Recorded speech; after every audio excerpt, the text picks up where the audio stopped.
नमस्कार। आज हम सामान्य अध्ययन और समस्याएं घटनाक्रम में महत्वपूर्ण तथ्य और विश्लेषण करते हैं। ये पार्ट वन, जिसमें हम इम्पोर्टेंट तथ्यों को डिस्कस करेंगे जो रैंडमली पिकअप किए गए हैं कुछ टॉपिक से। तो सबसे पहले हम खेल और सम्मान की बात करते हैं, जिसमें हम अली लेकड़ा की बात कर रहे हैं। जो इनको ये सम्मान 2025 से मिला था। फरवरी 2025 में BBC para sportsman of the year 2024 में नामित किया गया था। इनका जो कीर्तिमान था वो टोक्यो 2020 पैरा ओलंपिक में स्वर्ण जीतने वाली पहली भारतीय थी। और इनका प्रदर्शन 10 मीटर एयर राइफल में इन्होंने गोल्ड जीता था, और 50 मीटर राइफल में इसका थर्ड पोजिशन था। कांस्य पदक से इनको संतोष करना पड़ा था। 2021 में खेल रत्न पुरस्कार भारत का सर्वोच्च सम्मान मिला।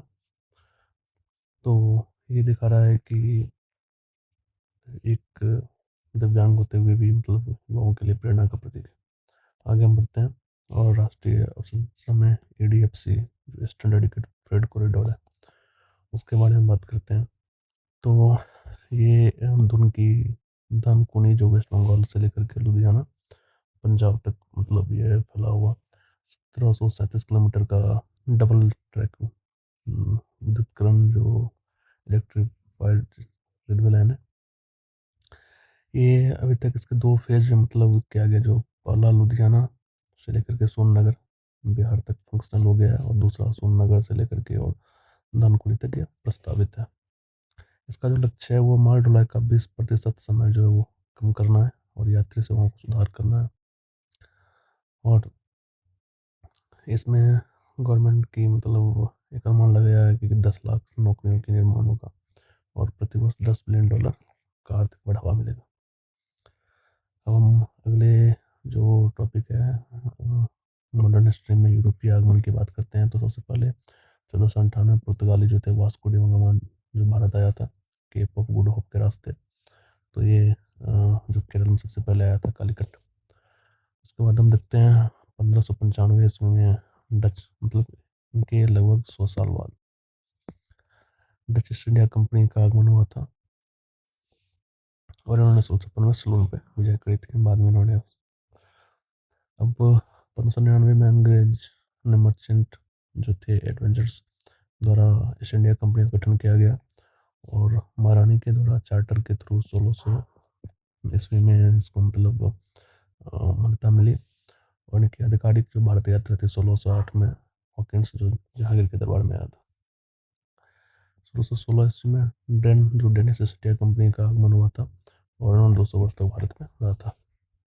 और सबसे लास्ट में 1664 ईस्वी में फ्रांस का जो था भारत में आने वाले अंतिम विदेशी कंपनी थी। अब हम ईवीएम के बारे में बात करते हैं, जिसपे आजकल बहुत मतलब हमेशा मामला गरमाया रहता है। तो इनकी शुरुआत जो मतलब सबसे पहले 1977 ईस्वी में जो ECIL जो हैदराबाद का इसका जो मतलब डेवलपमेंट का काम था वो सौंपा गया था ECIL हैदराबाद को। सबसे पहले प्रोटोटाइप इसका 1980 में बनकर तैयार हुआ, जो राजेंद्र लोग इस वक्त प्रस्तुत किया गया था। प्रथम बार प्रयोग इसका 1982 में केरल के परारूर विधानसभा में मतलब किया गया था। लेकिन विशिष्ट कानून के अभाव में जो है सर्वोच्च न्यायालय ने चुनाव को रद्द कर दिया था। फिर इसकी वैधता जो है 1989 ईस्वी में संसद द्वारा जनप्रतिनिधि कानून 1951 में संशोधन करके दिया गया। तो ये याद रखना जरूरी है। 1989 में जो है इसको मान्यता दी गई, और आम सहमति 1998 में मिली, जैसे मध्य प्रदेश राजस्थान और दिल्ली के 25 विधानसभा उसका प्रयोग किया गया।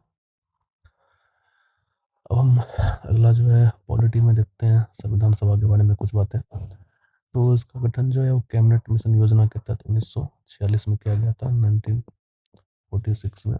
और इनका जो प्रोसेस था वो एकल संक्रमणीय मतदान विभाजन के समय विभाजन से पूर्व 389 थे, जिसमें से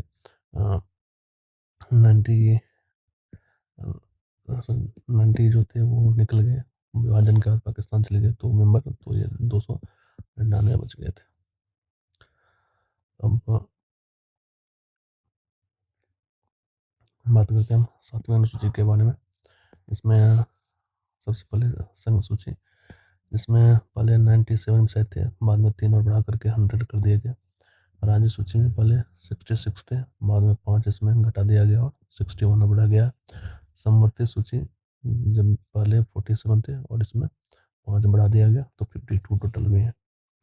और जो शक्तियों का विभाजन 7वीं सूची के अंतर्गत आता है। अवशिष्ट सूची जो है इसमें एसेट्री पावर बताया गया है। वे विषय जो इनमें से किसी में नहीं आ रहा है तो उसके ऊपर जो कानून बनाने का अधिकार क्या है, संसद के पास है। अब हम देखते हैं कि कुछ प्रमुख विषय जो 7वीं अनुसूची में दिया गया है, जैसे संघ सूची के अंतर्गत रक्षा आता है, विदेश मामले, चुनाव आयोग, वित्त आयोग, सुरक्षा, रेलवे, बैंकिंग, केंद्रीय बल जो हो गए, पैरामिलिट्री फोर्स जो होती है, ये आर्मी हो गए, ये सब इनके बाद होते हैं।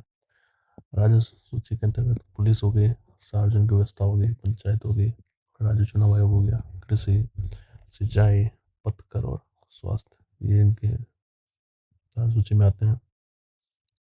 समवर्ती सूची में शिक्षा, शादी, समाचार पत्र, वन जीवों का संरक्षण, रोजगार और बहुत सारे चीज़ आते हैं। तो ये हमने जो कुछ चीज़ें थी उसका वही क्विक रिविजन कर लिया। तो मुझे आशा है कि आप लोग तैयारी कर रहे होंगे बस क्विक रिविजन के लिए, जिसमें आप फटाफट जो है कुछ चीज़ों को रेंडमली मतलब समझते हैं। और ये हमारा एक प्रयास है जो आप लोगों के साथ रहेगा, जो कम समय में कैसे महत्वपूर्ण टॉपिक जो बार बार एग्जाम में आते हैं इससे रिलेटेड तो उसका अध्ययन किया जाए। जुड़े हैं, धन्यवाद।